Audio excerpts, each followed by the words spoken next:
Devo dire che stiamo ancora ultimando questa attività perché entrare all'interno, no, di questa struttura non è agevole e può essere anche pericoloso, per cui abbiamo fatto un'azione di bonifica che ci consentirà di entrare nelle zone più interne e effettuare gli ultimi campionamenti che faremo analizzare. Rogola, ex Chiareforti di Silea, proseguono le indagini della squadra di polizia giudiziaria e dei vigili del fuoco di Treviso, che, considerato il concreto pericolo di crolli di ciò che resta per la struttura per questioni di sicurezza, hanno installato dei ponteggi allestiti con un soppalco con alla base dei tubi innocenti. Nel frattempo, dai campioni raccolti non è stata ritrovata alcuna traccia di accelerante. Abbiamo fatto un'azione di campionamento in varie zone.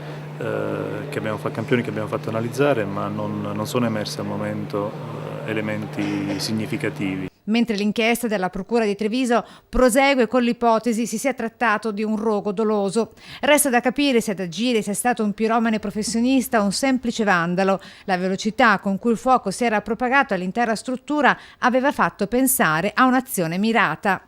C'era un grande quantitativo di materiale combustibile, di legno, che adesso poi ha costituito questa brace che poi ha fumato per molti giorni.